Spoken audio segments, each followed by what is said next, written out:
All friends நம்ம chart என்ன பார்க்க போகிறோம் அப்படின்னா அனாயன்ஸில் படித்த நவம்பர் டிசம்பர் 2024 ஸ்டூடெண்ட்ஸ் உங்களுக்கான WHO ரிசல்ட் வந்து எப்போ வரும் அப்படின்னு சொல்லிட்டு எல்லாரும் வெயிட் பண்ணிட்டு இருந்தீங்க. ஸோ இன்றைக்கி பார்த்தீங்க அப்படின்னா May 20 உங்கள் ரிசல்ட் வந்து பப்ளிஷ் பண்ணிட்டாங்க. ஸோ நிறைய பேர் வந்து ரிசல்ட் பப்ளிஷ் ஆகாது ரீ எக்ஸாம் சொல்லியிருக்காங்க அப்படிங்கிற மாதிரி சொல்லியிருந்தீங்க. ஸோ உங்களுக்கு ரீ எக்ஸாமாக இருந்தாலும் WHO பொறுத்தவரைக்கும் ரிசல்ட் கண்டிப்பாக பப்ளிஷ் பண்ணுவாங்க.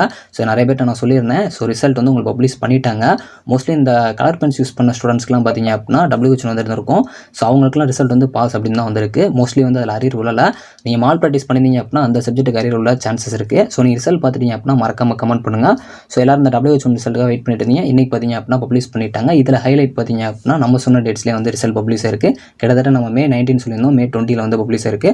ஸோ இந்த மாதிரி அப்டேட் வேணும் அப்படின்னா நம்ம சேனலை சப்ஸ்கிரைப் பண்ணிக்கோங்க. நீங்கள் ரிசல்ட் செக் பண்ணுறப்போ இப்போ உங்களுக்கு இன்னும் WHO இருக்குது அப்படின்னா ஸோ வெயிட் பண்ணுங்கள். இந்த வீக்குள்ளே உங்களுக்கு மேக்ஸிமம் வந்து ரிசல்ட் பப்ளிஷ் ஆக சான்சஸ் இருக்குது. ஸோ மோஸ்ட்லி நிறைய ஸ்டூடெண்ட்ஸ்க்கு வந்து WHO ரிசல்ட் பப்ளிஷ் ஆயிடுச்சு. ஸோ இன்னும் ஒரு சில பேருக்கு பப்ளிஷ் ஆகல அப்படின்னா வெயிட் பண்ணி பாருங்கள். இந்த வீக்குள்ளே மேக்ஸிமம் வந்து பப்ளிஷ் ஆக சான்சஸ் இருக்குது. WHO ரிசல்ட்டை செக் பண்ண போகிறீங்க அப்படின்னா பாசிட்டிவாக செக் பண்ணுங்கள். தேங்க்ஸ் ஃபார் வாட்சிங்.